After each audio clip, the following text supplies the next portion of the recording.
Hello folks, hope everyone's doing well. Welcome back to Canada's Boxing Channel.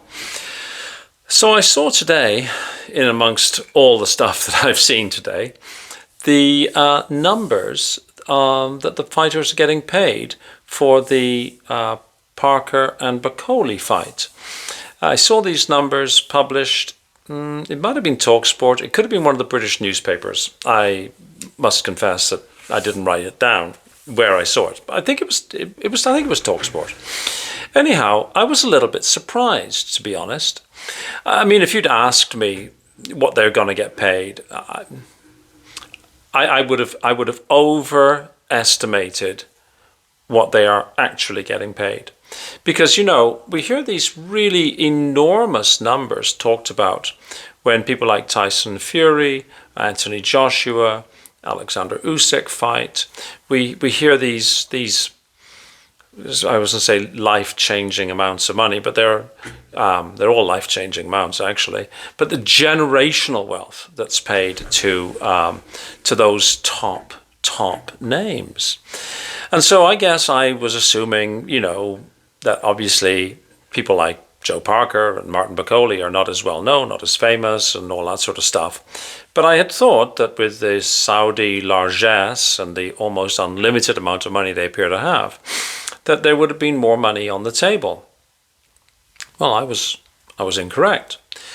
Joe Parker's getting the lion's share of the purse that's going to be split between himself and Martin Bakole.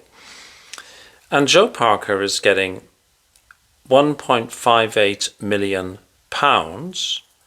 which works out to be very roughly $2 million US, or 2,850,000 Canadian dollars.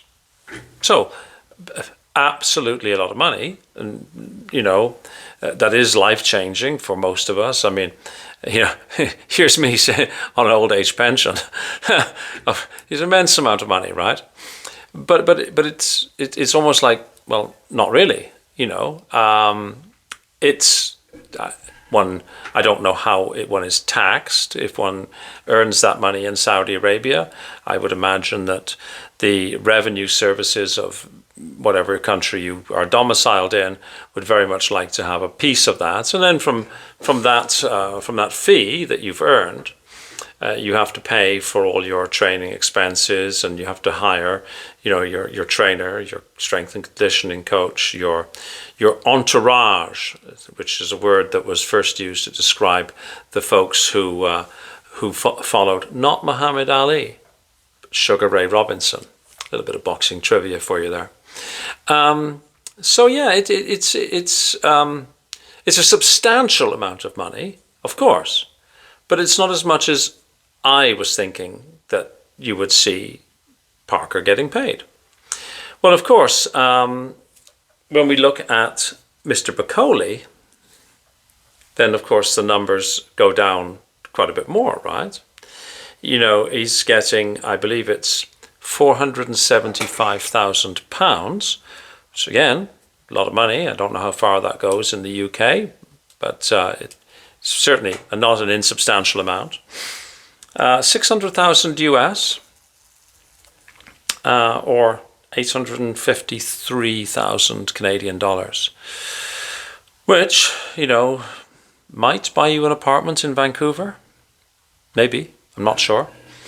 Probably, certainly won't buy you a house in Vancouver. I don't live in Vancouver, but I used to live there, so it's, you know, the nearest city to me, and I'm thinking, yeah, it's a lot of money. But of course, if you were a Canadian and you were making that money overseas, you'd have to declare that as part of your worldwide income, and you'd lose something like 40% off the top. And again, you know, Martin Bakole's got to pay for Billy Nelson's services and anybody else that works with Martin Bakole, and nobody's working for free, right? So, you know, how much money would Martin Bakole put in his jeans, as it were, after tax and after all expenses? Not a great deal. Again, please bear with me. When I say not a great deal, I mean a lot of money compared to me And for most of the people, well, I don't know about most, but and a number of the people who are watching this video.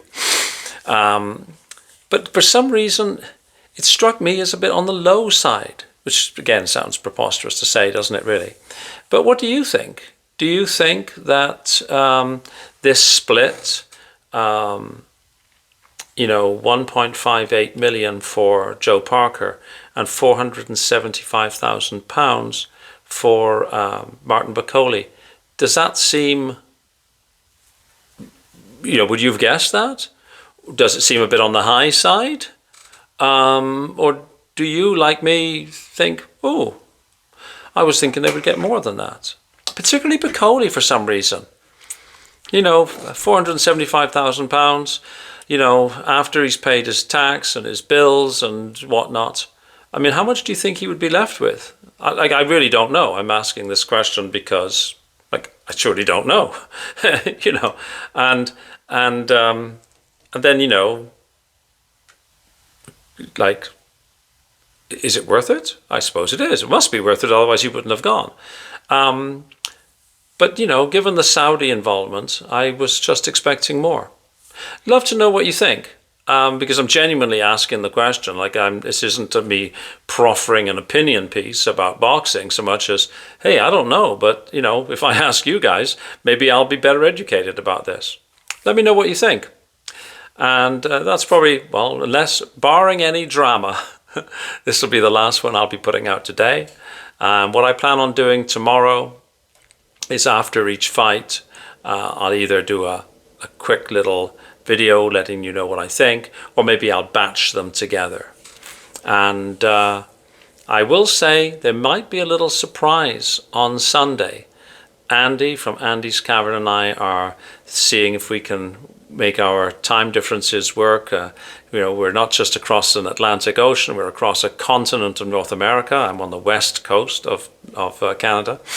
And we might see if we can put something together. I think we share a lot of the same subscribers, similar demographic, and we're in preliminary discussions to see if between the two of us we can figure out time zones and then of course technology. I would rely upon him for technology. It's about all I can do to operate my little cell phone here. So, okie dokie. That's one more sleep. And it's boxing time. Okay, cheers everybody. Thanks very much for watching.